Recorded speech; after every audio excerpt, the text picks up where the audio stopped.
प्यारे बच्चों, कैसे हैं आप लोग। आशा करते हैं कि आप लोग अच्छे होंगे, स्वस्थ होंगे, मस्त होंगे और आप लोगों की तैयारी बेहतर चल रही होगी। तो फाइनली आप लोगों का एसएससी एमटीएस का 30 सितंबर का थर्ड शिफ्ट का एग्ज़ाम हो गया है। 30 सितंबर थर्ड शिफ्ट में पूछे गए सभी क्वेश्चंस इस वीडियो में डिस्कस करेंगे।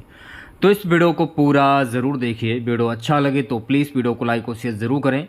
और जो भी हमारे नए बच्चे हैं, जिन बच्चों ने चैनल को सब्सक्राइब नहीं किया है, तो प्लीज़ चैनल को सब्सक्राइब करके नोटिफिकेशन बेल ऑन करना ना भूलें।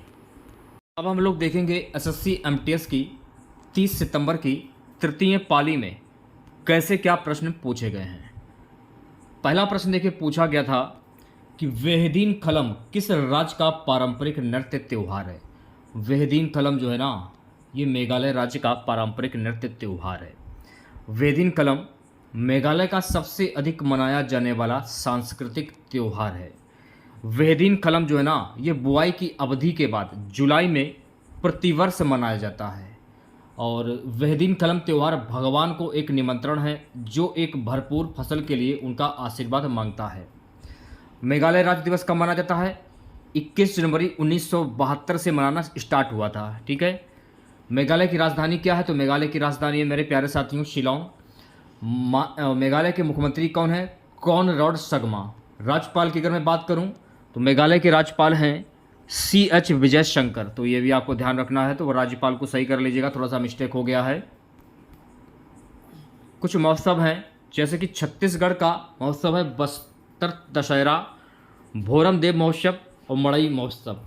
तमिलनाडु का पोगल हुआ, थिप्पुसुम महामहिम महोत्सव, ये हो गया आपके तमिलनाडु का। गुजरात की अगर मैं बात करूं तो गुजरात के जो महोत्सव हैं नवरात्रि, रण उत्सव और उत्तरायण, ये गुजरात के महोत्सव हैं। तो ये भी आपको ध्यान रखना है। प्रमुख राज्यों के महत्वपूर्ण नृत्य मैंने लिए हैं, जान लीजिए। सबसे पहले हम बात करेंगे भरतनाट्यम की। तो भरतनाट्यम जो है ना, ये तमिलनाडु दक्षिण भारत का लोक नृत्य है। कथक की अगर मैं बात करूं तो कथक जो है ना, ये उत्तर प्रदेश उत्तर भारत का लोक नृत्य है। कथकली केरल दक्षिण भारत का लोक नृत्य है। मणिपुर जो है ना, ये मणिपुर उत्तर पूर्व भारत का लोक नृत्य है। कुचिपुड़ी की बात करूं तो कुचिपुड़ी जो है ना, ये आंध्र प्रदेश का लोक नृत्य है।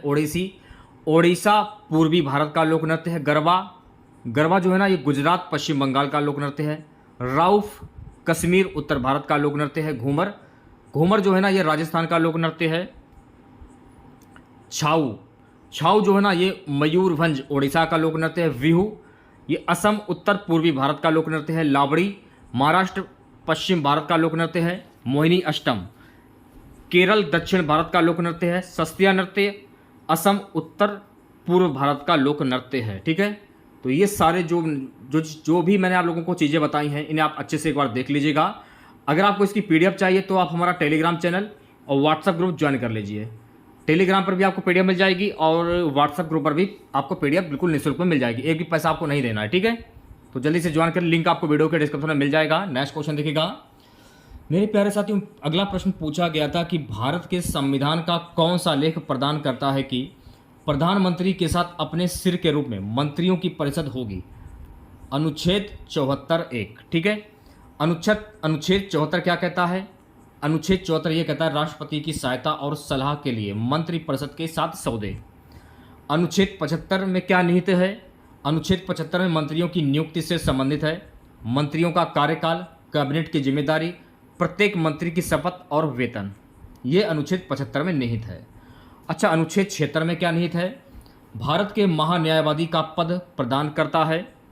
राष्ट्रपति किसी ऐसे व्यक्ति को नियुक्त करेगा जो सर्वोच्च न्यायालय का न्यायाधीश नियुक्त होने के योग्य हो, भारत के लिए महान्यायवादी होगा। अपने कर्तव्यों के प्रदर्शन में महान्यायवादी को भारत के क्षेत्र में सभी अदालतों में सुनवाई का अधिकार होगा। अनुच्छेद 54 क्या कहता है, इसके बारे में जान लीजिए। राष्ट्रपति के चुनाव के साथ सौदा। राष्ट्रपति का चुनाव दोनों सदनों के सदस्यों द्वारा किया जाता है। उच्च सदन राज्यसभा में कुल सीटों की संख्या 245 होती हैं और लोअर हाउस लोकसभा की कुल सीटें कितनी है? 543। ठीक है। ये अनुच्छेद 54 के अंतर्गत आ जाते हैं। अनुच्छेद 61 की अगर मैं बात करूं, अनुच्छेद 61 में राष्ट्रपति के महाभियोग की प्रक्रिया उनके कार्यकाल के समाप्त होने से पहले। ये अनुच्छेद 61 में निहित है। तो ये सारे फैक्ट आपको ध्यान रखने, जो भी मैंने आपको अनुच्छेद बताए हैं, आप एक बार अच्छे से देख लीजिएगा। मैं आपको पीडीएफ दे दूंगा, उसमें आप अच्छे से पढ़ लीजिएगा। सो गाइस, नेक्स्ट क्वेश्चन पूछा गया था, मौलिक कर्तव्य भारत के संविधान के किस अनुच्छेद में निहित है? मौलिक कर्तव्य जो है ना, ये भारत के संविधान के अनुच्छेद 51A में निहित है। ये आपको ध्यान में रखना है, किस में निहित है? Article 51A। भारत के संविधान में मौलिक कर्तव्यों का उल्लेख 51A में किया गया है। सूचीबद्ध में 11 मौलिक कर्तव्य इस प्रकार हैं। पहला, मौलिक कर्तव्यों की कुल संख्या कितनी है? अगर आपसे पूछ लिया जाए कि मौलिक कर्तव्यों की कुल संख्या कितनी है, 11। कौन कौन सी है वो भी जान लीजिए। राष्ट्रीय ध्वज, राष्ट्रीय गान और भारतीय संविधान के सिद्धांतों और संसाधनों का सम्मान करना। अगला है, स्वतंत्रता के लिए देश की लड़ाई को प्रेरित करने वाले उदात्त सिद्धांतों को बनाए रखें और कायम रखना। अगला है, भारत की सार्वभौमिकता, एकता और अखंडता को बनाए रखना और उसकी रक्षा करना। राष्ट्र की रक्षा करें और आवश्यकता अनुसार राष्ट्रीय सेवा करना। धर्म, भाषा, ज्ञान या वर्ग में मतभेदों के बावजूद सभी भारतीयों के बीच सद्भाव और साझा भाईचारे की भावना को बढ़ावा देना और महिलाओं की गरिमा को ठेस पहुंचाने वाले व्यवहार की निंदा करना। समग्र रूप से राष्ट्र के समृद्ध सांस्कृतिक इतिहास की सराहना करें और उसकी रक्षा करना।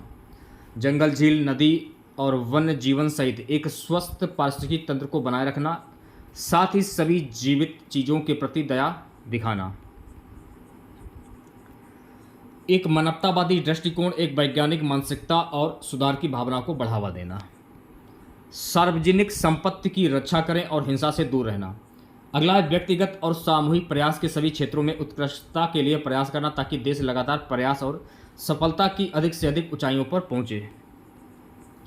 अपने बच्चे या प्रतिपालक को 6 और 14 वर्ष की आयु के बीच शिक्षा प्राप्त करने का अवसर देना। 2002 के 86वें संविधान संशोधन अधिनियम के द्वारा इस कर्तव्य को जोड़ा गया था।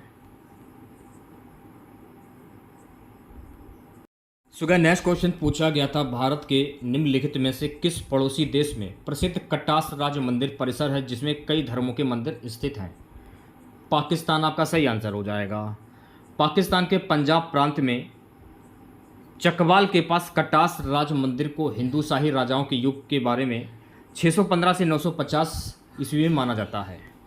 मंदिरों का यह भव्य परिसर राम, हनुमान और शिव को समर्पित है। किसे समर्पित है? भगवान राम और हनुमान और शिव को। ऐसा माना जाता है कि महाभारत के प्रसिद्ध पांडव भाइयों ने इस स्थल का दौरा किया था और मंदिरों के इस परिसर का निर्माण उनकी यात्रा की स्मृति में किया गया था। कुछ महत्वपूर्ण मैंने फैक्ट लिए हैं आप लोगों के लिए, आप यह भी कह सकते हैं महत्वपूर्ण प्रश्न लिए हैं। प्रसिद्ध कतारागामा मंदिर ये कहाँ पर स्थित है? तो प्रसिद्ध कतारागामा जो मंदिर है ना, ये श्रीलंका में स्थित है। एक नाम है इरातनेश्वर मंदिर, इरातनेश्वर मंदिर, ये कहाँ पर स्थित है? तो ये भारत के तमिलनाडु राज्य में स्थित है। कंदरिया महादेव का मंदिर ये कहाँ पर स्थित है? तो कंदरिया महादेव का जो मंदिर है ना, ये खजुराहो में स्थित है। तो ये फैक्ट आपको ध्यान में रखने हैं। अगला प्रश्न देखिए, पूछा गया था मेरे प्यारे साथियों, गणेश रथ खालिस्तान में स्थित बेहतरीन अखंड मंदिरों में से एक है। यह है महाबलीपुरम। ठीक है, गणेश रथ भारत के तमिलनाडु राज्य के एक शहर महाबलीपुरम में स्थित है।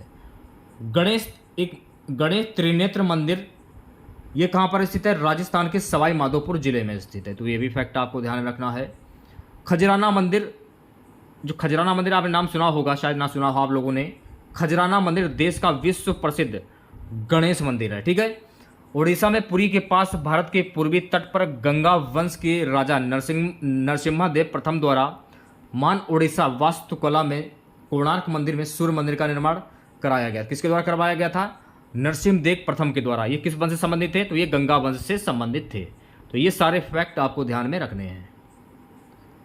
सुगा नेक्स्ट क्वेश्चन पूछा गया था, डैश का रासायनिक सूत्र H2SO4, इसको क्या कहते हैं? विट्रियल का तेल का रासायनिक सूत्र क्या होता है? H2SO4। गंधक सल्फ्यूरिक अम्ल, विट्रियल के तेल के लिए एक पुराना शब्द है H2SO4, वास्तव में सल्फ्यूरिक अम्ल का रासायनिक सूत्र होता है। सल्फ्यूरिक अम्ल का रासायनिक सूत्र होता है H2SO4। एक क्वेश्चन गाइस पूछा गया था कि एशियाई खो खो चैंपियनशिप 2023 का विजेता कौन है? तो ये भारत है। और उपविजेता कौन है? उपविजेता है ईरान। ठीक है, विजेता भारत और उप विजेता ईरान। भारतीय पुरुष और महिला टीमें वर्तमान एशियाई चैंपियन हैं। उन्होंने 2023 में असम में आयोजित चौथी एशियाई खो खो चैंपियनशिप के पुरुष और महिला खिताब जीते। खेल को लोकप्रिय बनाने के लिए 30 जून को राष्ट्रीय अंतर्राष्ट्रीय खो खो दिवस के रूप में मनाया जाता है। इसकी स्थापना कब हुई थी? 1955 में। तो यहाँ पर आपको दो चीज़ें याद ध्यान में रखनी है। अगर आपसे पूछ लिया जाए कि 30 जून को अंतर्राष्ट्रीय खो खो दिवस मनाया जाता है और इसकी स्थापना 1955 में हुई थी। ठीक है, कुछ मैंने महत्वपूर्ण प्रश्न लिए हैं आप लोगों के लिए जो कि आपके एसएससी के एग्जाम में काफ़ी बार पूछे जा चुके हैं। जैसे कि खो खो की प्रत्येक टीम में खिलाड़ियों की संख्या कितनी होती है? 12 होती है। खो खो का रन एंड टच खेल ये किस राज्य से उत्पन्न हुआ है? तो ये महाराष्ट्र राज्य से उत्पन्न हुआ है। चौराहों पर बैठने वाले खो खो खिलाड़ियों को क्या कहा जाता है? चेंजर कहा कहते हैं। क्या कहते हैं? चेंजर कहते हैं।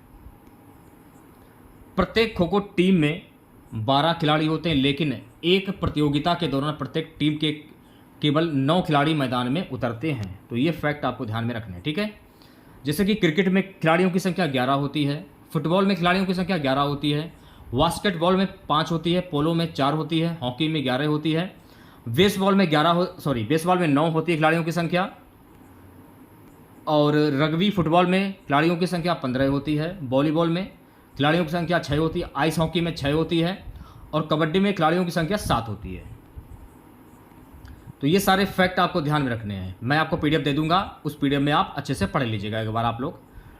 अगला प्रश्न पूछा गया था कि आर मुथुनकनमल एक खालिस्तान नर्तक है जिन्हें 2022 में पद्मश्री मिला। तो ये ये शरीर नर्तक हैं, ये आपको ध्यान में रखना है। वर्ष 2022 में भारत सरकार ने मुथुनकनमल को शरीर नृत्य शैली में उनके योगदान के लिए पद्मश्री पुरस्कार से सम्मानित किया। कब किया था? 2022 में। आर मुथुनकनमल भारतीय राज्य तमिलनाडु की 7वीं पीढ़ी की अनुभवी शरीर नृत्यांगना है। 2022 में पद्मश्री पुरस्कार से सम्मानित भारत के अंतिम जीवित शादिक नर्तक आर मुथुनकनमल हैं। यह आपके एसएससी एमटीएस के एग्जाम में पूछा गया था, 2023 के एग्जाम में यह प्रश्न पूछा जा चुका है। चलिए बढ़ते हैं नेक्स्ट क्वेश्चन की ओर। नेक्स्ट क्वेश्चन देखिए, पूछा गया था निम्नलिखित में से कौन एक शास्त्रीय नृत्य नहीं है? गरबा जो है ना, ये शास्त्रीय नृत्य नहीं है। गरबा भारतीय शास्त्रीय नृत्य नहीं है। गरबा गुजरात का एक लोक नृत्य है और नवरात्रि उत्सव के दौरान किया जाता है। गरबा की उत्पत्ति संस्कृत शब्द गर्भ से हुई जिसका अर्थ है गर्भ।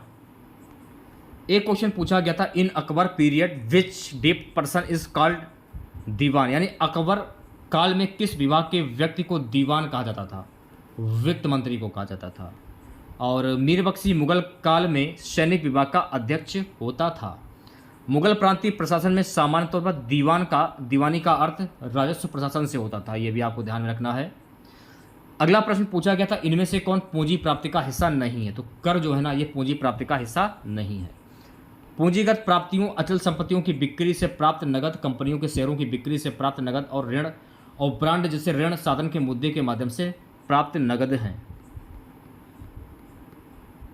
तो ये थे आपके थर्ड शिफ्ट के क्वेश्चन। लगभग मैंने आप लोगों को सभी क्वेश्चन करा दिए हैं, फर्स्ट शिफ्ट के, सेकंड शिफ्ट के और थर्ड शिफ्ट के।